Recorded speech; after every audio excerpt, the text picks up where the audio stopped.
Welcome back to the Ed Morrissey Show podcast. I have a real treat today. I'm speaking to Rickey Hill, who is the subject of a new film called The Hill. I've just seen this myself. And Jeff Celentano, who is the producer and director of The Hill, here to talk about Rickey's life story here and just being translated for the first time onto the big screen. Jeff and Rickey, thanks so much for doing this today. It's our pleasure, Ed. Thanks for having us on your show. And Rickey, I gotta, the first thing I gotta ask whenever I talk to the person behind the story, right? Is how does it feel to have your life story up on the big screen? I mean, it's gotta be a little bit of a different experience. It's totally different experience. It's first you get, you think scary thoughts, and then you think great thoughts, and then you think, what is this going to do to the public eye? Is this story going to be told right? Is the right guy telling the story? And all of this, and so you can get a wild imagination through of a story of a lifetime. But Jeff always reassured me that in the end, that there was nobody could tell this story like he can. And I got to admit, brother, he came in he defeated every obstacle that was in his way. Yeah, and look, it's right. And Jeff, this is a story about faith. It's a story about, putting trust in God when maybe it doesn't feel like it's supposed to. That's the natural thing to do. Which is one of the reasons this is such a compelling story in the first place. But you had to be feeling a little bit about that too, Jeff, when you took this on. Oh, absolutely. It's a funny story. Rickey told me a story where he walked up to Red Murph and said, "I'm the best hitter you're ever going to see." And I walked up to Rickey after hearing that story and said, "Rickey, nice to meet you. I'm the best hitter for this movie." And he related to that. And because I was up against a lot of bigger directors, a lot bigger credits, and I had to prove myself. So instead of talking or telling, I just showed him. But you had asked Rickey a question a minute ago about how he feels about this movie coming out for his life, and I wanted to expound on that a minute. Rickey called me a couple of weeks ago or a week and a half ago and said, "Jeff, everybody's calling me. This is crazy. People are calling me from all over the country. They've seen the poster, they've seen the trailer. It's playing in front of Sound of Freedom. It's been playing in front of Sound of Freedom for 5 weeks. The poster's up at all the theaters everywhere." And he said, "Every woman I've ever met and every man I've ever met and every kid is calling me." And I said, "Rickey, this is the beginning. The movie's not even out yet. Your life's going to change overnight. This is a big deal." And he was a bit floored. He still isn't ready for what's coming. He doesn't, nobody is. Nobody realizes, you never know what a movie's going to do. You can only hope that it reaches everybody and touches them in a way that you set out to make the movie for. Hopefully that the mission I went, to make this movie is going to be realized in the end is getting it to people. You have to get it out there. And I think that once everybody I've ever talked to that sees it keeps telling other people about it, and that those word of mouth kind of things become like wildfire. And I hope that ends up being like that, for us, because I've tried to get this movie made for more than 16 years. And you finally find an angel that came out of the woodwork, Ron Cundy, who said, "I'd like to fund this film, the whole movie." I was only going to put in a portion, but after hearing how you told the story, I was moved and I want to own this movie. And that's how it all happened. It sounds like, there's just these, if you're a person of faith, yes, it really sounds like there's a combination to where God is telling you the time is right. And the reason why I bring this up is because this movie really does show just how much faith means to Rickey. And Rickey, I'm going to direct this to you, and how much it meant to your family, and how much it helped you through the struggles of going through the I don't know if you call it a disability. Would you have called it a disability when you were a child and then a teenager? Or would you? I mean, I'm not sure how you yourself address what it was that you were fighting through to be able to play ball. Yeah, well, my early years, of course, before you're 4, you don't even know what's going on in your life, and I didn't know what I had. We're talking about I was born in 1956, and so therefore we had no earthly idea what we had wrong going on. But I had just jacked up legs, and little did I know, I inherited the same thing that from my grandparents, my grandmother, and my great grandmother, and both of them were in wheelchairs at an early age. And saying that, I didn't know really what it was, but I got to find out in the later years what it was. Yeah. That showed up, and by my faith, that's what got me through all of it. Really, my faith in Christ is what got me through it. And in the movie, I mean, your whole family is a family of faith. Your father is a preacher. By the way, just for the viewing audience here, the father's played by Dennis Quaid. A great performance from Dennis Quaid in this role, and this is about a test of faith for you, but also for your father. And so in a sense, this is not just your story; it's also your father's story. And I imagine that that's something that you feel particularly, strong and responsible about, right? Right, absolutely. I told Jeff this here not too long ago, that I always wondered what it felt like looking through my father's eyes. What did it look like coming from his eyes, his Right. view, his viewpoints? How did he feel?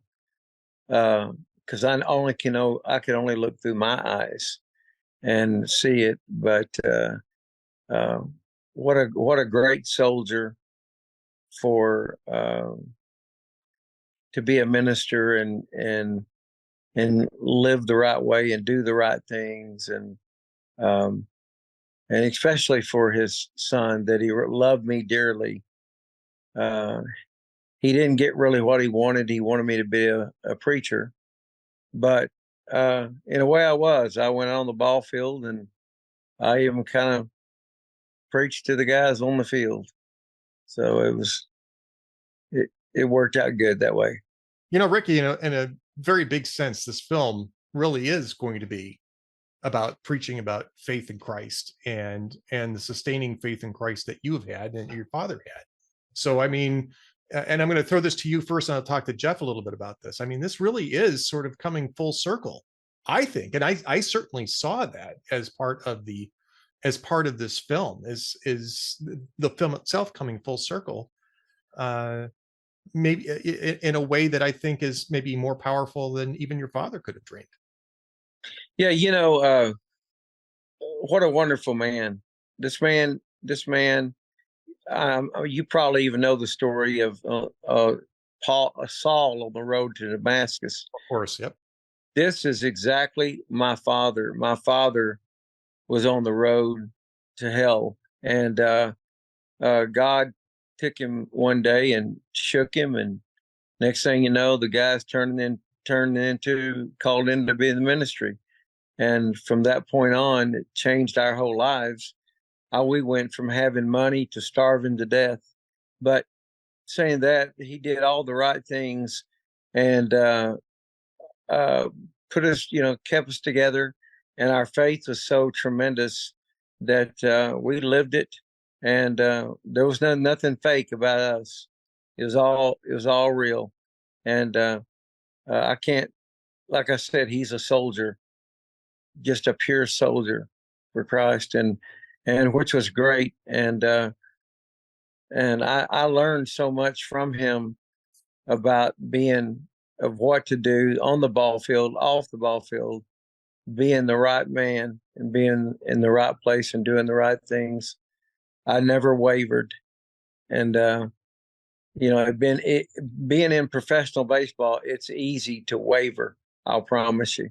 Yeah. But different in his from his life, from what he taught me. You know, he taught me that he taught me a lot about you know, he that knoweth to do right and doeth it not, it's sin. And he just laid it on me. I mean, he was just a firecracker of a preacher. He was. He could hit as many home runs as I could. It's just different type. That's a nice way of putting it. And Yeah. Jeff, I mean, to get back to you, Jeff, on this, I mean, this is, you know, obviously this is an evangelical film in that sense. I'm not, you know, like I'm not saying with the capital E, but I mean, it's an evangelical film in the sense that this is really the core of the story. It's about coming to grips with trust in God. And that's really the father's storyline. You know, Rickey's storyline is about overcoming and having faith in God, that his talent, that the talents that God gave him can shine through. And the father's story is about putting aside his own fears and trusting in God. And I just love the way that works. And I'll throw that back to you with that in mind. Well, yeah, I mean, we talked a lot about how to position this movie, like, for the audience. Like, is it a straight faith film? Is it a faith-friendly film? Is it less faith, more faith? And, you know, one thing my wife and I are both Christians, and we know a lot about, you know, what people kind of want. I researched it to death. I researched this movie. As I always tell the story, I watch all the bad movies like it and all the good movies. So I made sure I didn't make any mistakes. And you still make mistakes, but you try to, you know, alleviate as much as you can. And so I set out to make a movie for everybody. I wanted to make a movie for the non-believers and the believers, but there's no way you can get around the fact that, you know, anybody who doesn't go to church or doesn't believe in God sees this movie. How could they not? And that was my goal, was to get that message out there in a subtle way. And if you see what Rickey did and who that little boy was, as Rickey's real sister told me, Rickey used to pound on the pulpit at 8 years old, right in front pull up a chair in front of the house and force everybody to listen to his 8-year-old sermon. You know, this is how I felt about the movie. I wanted to pound my pulpit until people got the message and follow this story, you know, story of believing in yourself and God put you on this planet. I've said this 1,000 times. People ask me, do you miss acting? And I say, no, because God put me on the planet to be a filmmaker. I've always felt it. It's inside me. I taught acting for years to kids, for 20 years, kids from 5 years old on up. And they'd ask me, how do you know these things about me? A girl walked in my class one day and I turned and looked at her, and you'll say it was the way she was walking. But as she sat down near me and I leaned over and I said, are you a dancer? And she said, yes, I danced on Broadway for years. And it wasn't the way she walked, it was the way she carried herself. And I don't know how I know these things. If you interviewed me, which you are right now, and said, how do you do what you do? How did you make this movie work? It's something God gave me. It's inside me. I can't explain it. Just like Rickey. Rickey worked really hard. He had to overcome his obstacles to become a Major League Baseball player. But I also had to overcome obstacles of not having a career in the beginning, where Hollywood always looks to the last thing you just did and how hot you are. Well, I had done a lot of movies, but I wasn't Steven Spielberg. So I had to overcome all those obstacles without any help, and I had to have nothing but faith. And every day I wake up, I smile and I say, I'm so lucky to be on this earth. I'm just happy to be alive. And I know that sounds cliche, but it's just who I am. And, you know, beating this movie for 16 years, trying to get it made, and beating the pavement, I never gave up. And that's what Rickey and I had in common, is we both have that faith. And, you know, I'll tell you a funny little story. My neighbors, I talk about this a lot, but it's weird. It's weird. A lot of people say, why are you worried about this movie at all? This movie's going to go through the roof. I say, oh, yeah, I know. And my neighbors come over and they always just sit with this weird little smile. They just look at me and they go, Jeff, why are you concerned? I go, because I got a lot on this movie, a lot riding on this my whole life. And they say, but it's in God's hands and you know where it's going. And I've seen the movie. I'm not saying that because we're your champions and you have faith. I'm saying that because this movie has a light that people are going to see, and it's magic. It's really special. And so I was like, the other day, I surrendered. I said, you know what? You are right. I am never going to look back. So that's how I feel. Absolutely. Absolutely. And look, I mean, you mentioned Sound of Freedom because the trailer's been running in front of Sound of Freedom during its run. Sound of Freedom is one of those types of films as well. It is.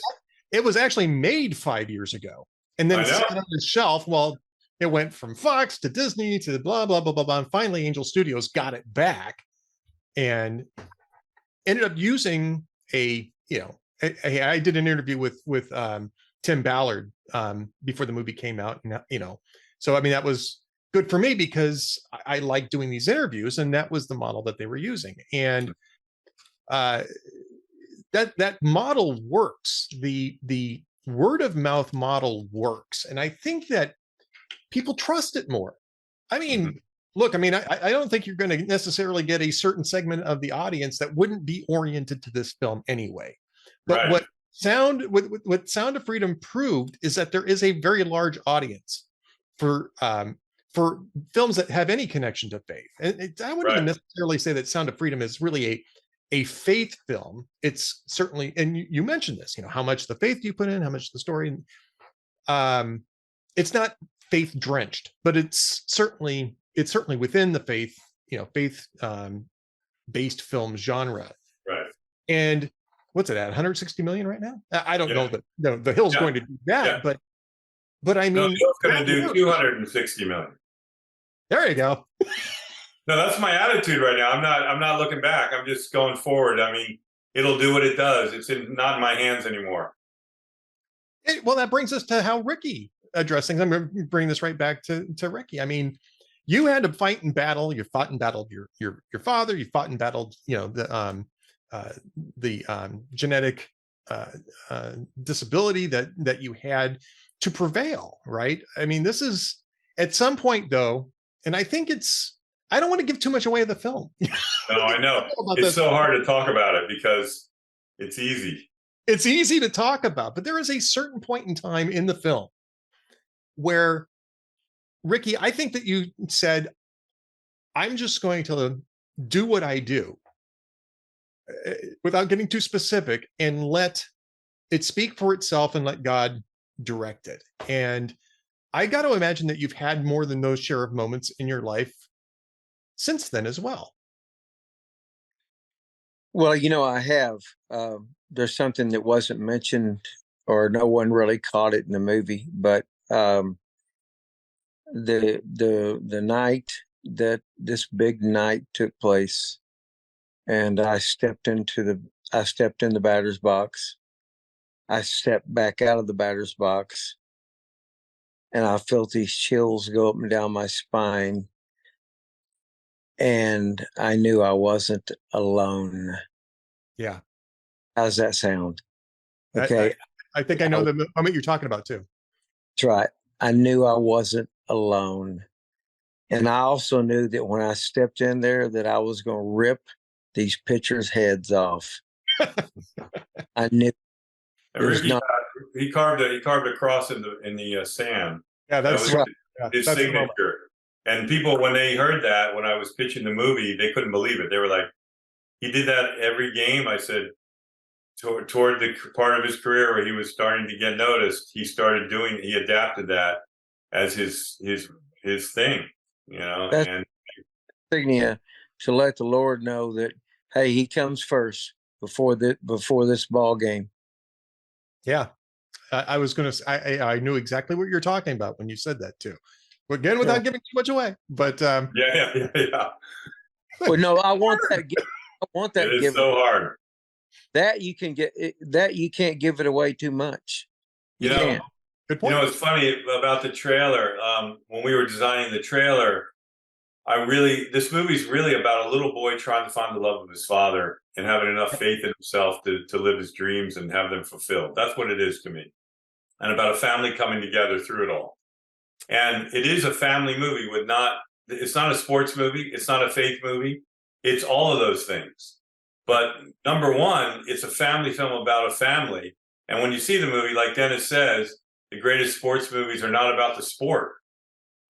This is not a sports movie, although it's labeled that way. And in the trailer, it's hard to get away from all those things, like you were saying, Ed, to tell the story, to get away from ruining the end and not showing the magical thing that Rickey did that wows everybody, and still keeping the storyline going. But then how do you make the storyline interesting for a trailer? And it's always like the action shots are interesting, which are the baseball. And so the trailer has some baseball in it, but it has everything. But it was hard to kind of ride that line of how much baseball, how much faith, how much we give away. It's so hard on this movie to try not to give it away because you want to tell everything. I mean, it's a miraculous thing he did. Right. Now, Rickey, before we get too far into the rest of the movie making experience, let's talk about your baseball experience. You went into the Montreal Expos system in 1975. Is that correct? Yes, correct. And so tell us a little bit about your professional career. We do see some pictures of this, by the way. I will reveal that if you guys need to see the film.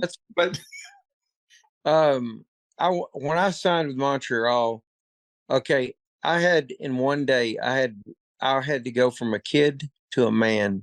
Yeah.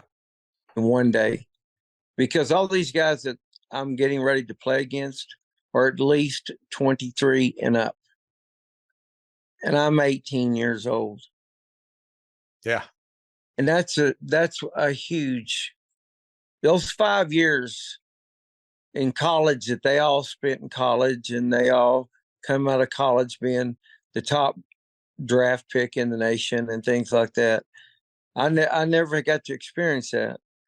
I went from facing 90-mile-an-hour fastballs to 100. Okay, yeah. So there's a big difference in that. And when I got in the league, it wasn't that I couldn't hit 100, because I'd already faced 100 several times before, even in high school. You know, they'll scare you half to death because they're half wild. You know, they're kind of wild with the pitches, but yet, like I said, I had to become a man overnight. And when I left for Canada, and I took off and left there, I had never even been out of Texas before. Oh, is that right? Never been out of Texas. And I just said to myself, you know, I'm going to stick to my faith, keep it one way or the other. A lot of things I did that were wrong, that I learned of how to play in professional baseball. I didn't have a good first season, even though I did hit some huge shots. I could hit the ball very long, put it that way. When I signed, I weighed 239 pounds, and I was 6'1.5", and I was in fact in the whole Expo organization, I wore the biggest uniform. So, wow. Yeah, it's kind of neat that I wasn't a small guy, but what was your nickname? Shamu? Yeah, that was it. Shamu. Yeah, Shamu. But believe it or not, my nickname was Miniature Mickey Mantle, and sure. Yeah, and I really like that because he's my favorite. He's my hero from Oklahoma. Looks like we might have lost your audio there. Lost your audio, Rick. Oh, there you go. Mickey Mantle likes you too because he gave you a baseball card in the movie. Yeah, exactly. We had to go to the estate. We had to go to the Mickey Mantle estate to get clearance on that card to use his likeness. So, you know, that's one of the things that you don't think about too much. But yeah, I guess you would have had to. Yes. Well, we had to do everything. We had to get the Topps baseball cards and give us the Topps baseball card.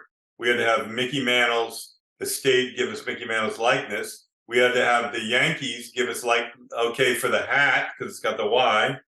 Right. Crazy stuff.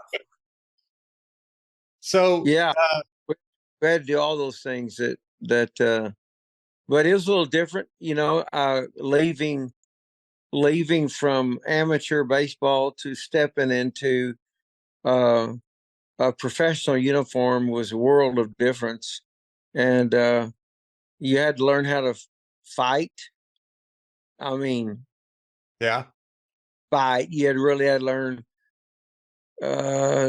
which I was good at anyway, so it didn't matter. I'd fight anybody. But anyway, saying that, you had to learn how. Yeah, a lot of things you had to learn. Big change, but the only problem I had is the fact that I knew my genetics. I had a limited amount of time to play. I Right. knew. I was already told by then that my discs were all crumbling in my spine, and I knew that there was a limited amount of time. And so, the 5 years that I did play, um, every year got better, and I started hitting the ball even longer. I did in one stadium in Tacoma, Washington. I cleared the entire stadium. Wow. Yeah. Yeah. They said it went 549 feet. Wow. Yeah. Which would have been a record. Which would have been a record in the majors, because I think Mantle has it at what, 525? 549. Oh, his was 540. His was five. Mantle's was also five. Same length. Yeah. Yeah. Wow. Yeah. He and I met about this too, by the way. We had our discussions all about this. I mean, it was just amazing, the discussions that he and I had about it, as he calmly had a few drinks and cocktails and told me he's glad that I didn't beat him and all this stuff. Anyway, it's just great stories to talk about. It really was. And but I learned. I started hitting the long ball, and I started picking up my hands. I picked my hands, honestly, not to brag just about it, but I had quick hands. Right. My bat speed. I used the largest bat in baseball. Yep. Which was 36, 38 ounces. Yeah, that's a big club. Today they use 32 ounces. Yeah. Yeah. My bat, nobody, they could use it to lift weights with, barbells.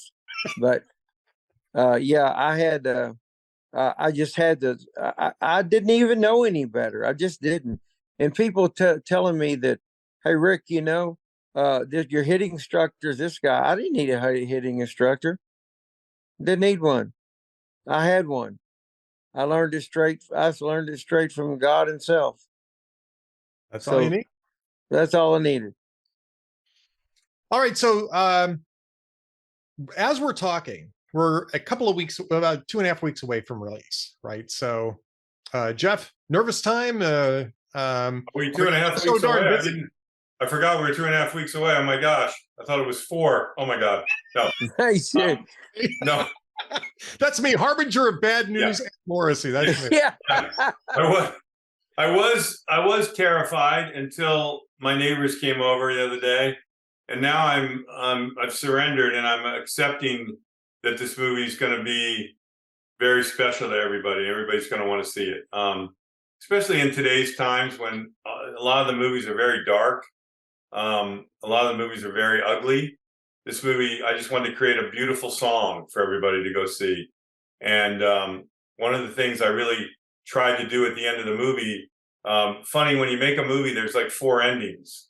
And this movie, I just wanted one. And I wanted it to be very short and powerful, so that when you're at the top of your game and your emotions are here, I wanted the audience to feel that in the theater and then walk out with that, carry that out with them. And I think I achieved that. And then right after the movie's over, you'll see there's some real life photographs of the family. And those are always done so poorly to me, and too many. And that was a lot of work to figure out how many and how to tell the end of the story. Because Angelo Pizzo, the writer of Rooting Hoosiers, who wrote this, he and I talked about that. And he said, I want you to really make this ending with these pictures very minimal and powerful, and pick them correctly. And so we did. And that's what I think, I think that in today's world, everybody needs this movie. Everybody needs to see something like this, right, Ed? I mean, didn't you feel like Absolutely. When you saw it, it made you feel like just that you could do anything? And any kid that watches it, well, I hope every kid runs to Little League and signs up after this movie. Absolutely.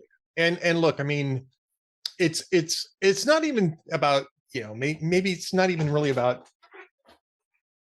doing something specific, right? It's that if you have faith that God is putting you where God wants you to be, Right. then it's about relaxing into that, right? Surrendering into that. I think surrendering into it is an even better way of putting Yeah. it. And That's what I'm doing now. yeah, well, that's what in the film, that's what the young Rickey Hill is trying to do. Obviously, his father is in opposition to this, but he gets the sense of this. And we can talk a little bit, I guess, about the young actors and the older actors that portray the different characters in here. I was really impressed with the younger actor. Well, I was impressed with all the actors, but I mean, with the younger actors, it's not easy to get younger actors who can kind of fill that type of role and fill that type of screen time. Oh yeah. We did a worldwide search to find little Ricky. I mean, that kid was going to carry the movie, and the audience has to fall in love with him. That was a hard kid to find. That kid had never worked before. His father was a director, which is the reason I hired him, because I knew his dad could get him in shape. I didn't know the family, but the dad and I spent a lot of time on the phone before I pulled the trigger and decided to hire him. But I was going to go back to one thing. Colin has a scene in the movie. Colin Forder plays the older Ricky. Mm-hmm. He has a scene where he sits down with his girlfriend and he's about to give up. We all have those Yes. moments. We all have those moments where no matter how passionate you are, how much just you believe in yourself, there's still the moment of doubt, which we all have. I have that now with the release coming out. I've gotten rid of it now. It's out of my body and soul. I'm just going forward. I'm excited, and I know this movie's going to be very, very, very successful. I just feel it. And Colin had that moment of doubt, and then God brings him back, just like he does to everybody. Everybody goes through that. They go through that day where they just feel like everything's falling apart and they're not going to make it, and then something lifts them back up. And we know what that is, and that's what happened to Ricky in real life. That's what happened to Colin in the movie. But yeah, casting those kids. I mean, little Ricky, we found he lived in California just by sheer coincidence, and I saw him, and there was a quality that was amazing, but he had never worked before, so I was terrified. So the dad got him in shape. That was one of the requirements. I said, Michael, you have to get him in shape, and he did. And he was flawless. I mean, he came to work prepared every day. He hated those leg braces, though. He named them. He named the one Lucifer and the other one Satan. And that was what he called them every day. And I'd say, go get in Lucifer and Satan, and let's get to work. And and the sister was one of my students who I brought out from California. And the other boy, Mason, who plays old Robert, he was super special. I just saw a quality in him of like this knowledgeable kid that was way older than he's like an old man in a little body. And he took care of his little brother just like Robert did. And so that was a hard thing to find. It took us a long time, but we found that. And then I wanted them to look exactly like the older kids. So not only did I have to find people who could act, I had to find an actor who could play baseball, who could go train for baseball and look like a power hitter, and depict the little boy, because you give the audience this little boy and then you take him away and they hate you. And then if you give them another actor that he's supposed to be and they don't like him, you're dead.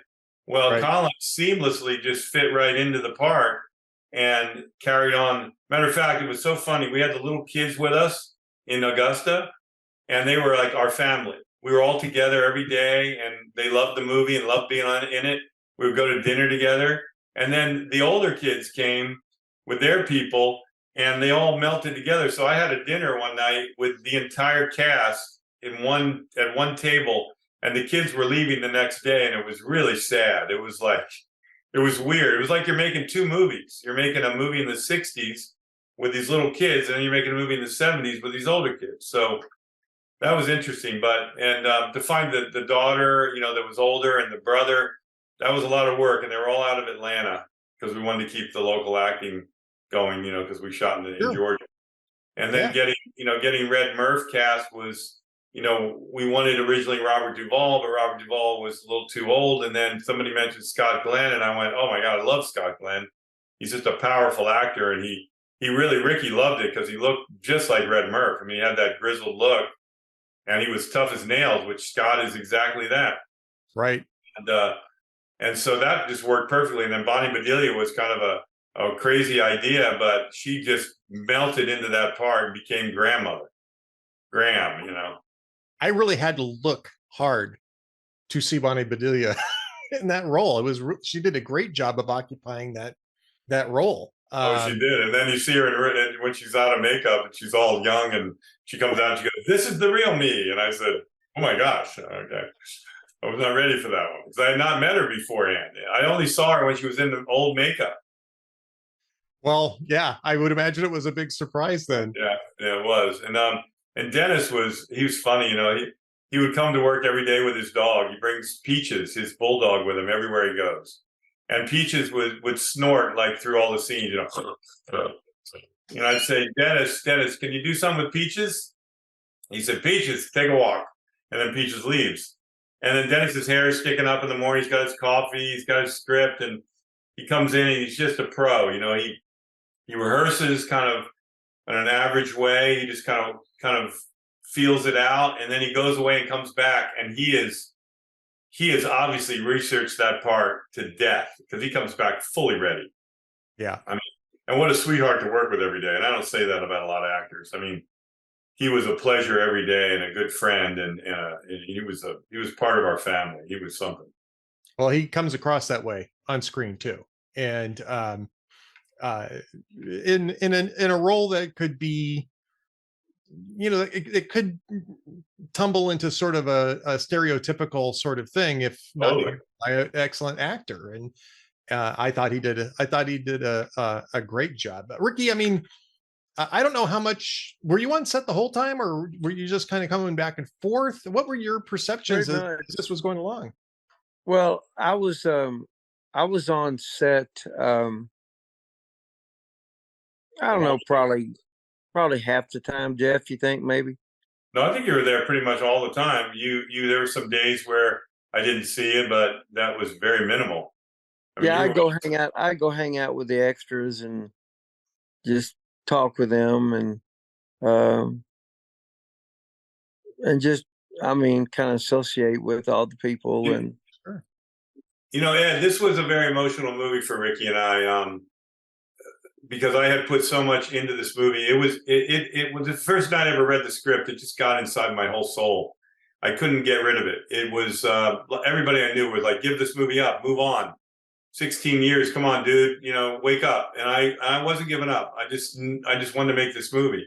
And Rickey also, he was there every day with me, and he was concerned about certain things. Never a problem. I always wanted to make him happy and try to do the best I could. I mean, there's limitations when you're making a movie, and Rickey sometimes didn't understand that, but then he got educated instantly and was so on my side and supportive. And then what happened to me at the very end was shocking.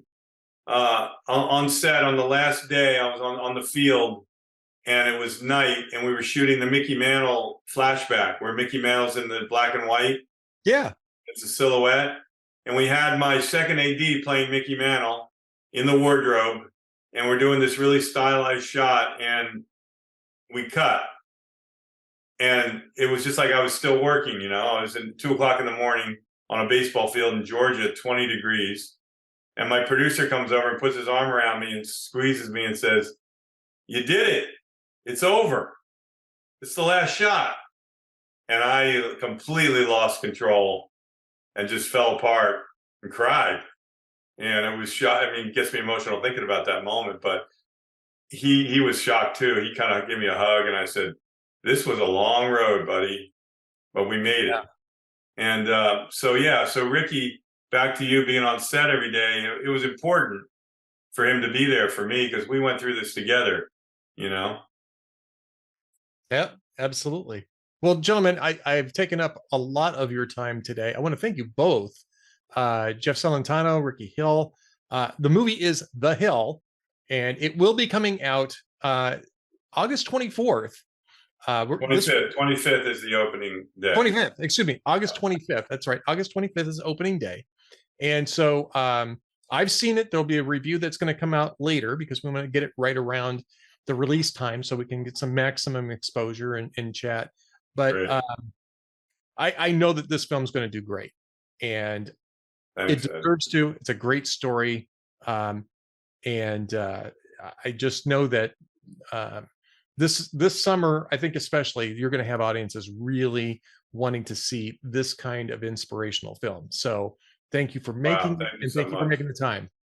Thank you, Ed. And people can go to the Hill Move, thehillmov.com. That's the website, and they can purchase tickets early on if they decide.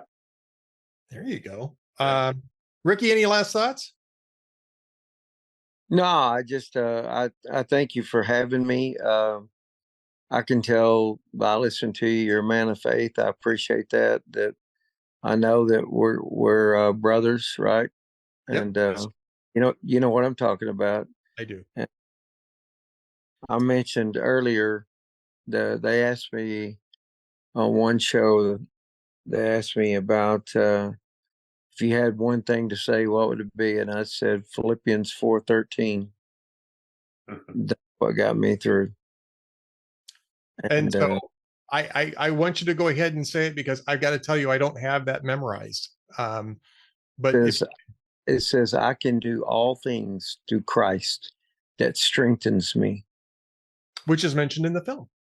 That's correct. I can do all. Well, it's a great way to wrap this up because that really is the film. That's the film. Really the film. And and Jeff himself, he did this job, which was great. It's all good. I did not know how tough that this job would be for him, but it was a load, and he made it through, and that's how he made it through. Amen. All right, Jeff Celentano, Rickey Hill, thanks again for being here today. And I wish you best of luck, but I don't think you're going to need it. We will be praying for your success, though. Thank you, Ed. That means a lot. Thank you, brother. Thank you very much. Thank you.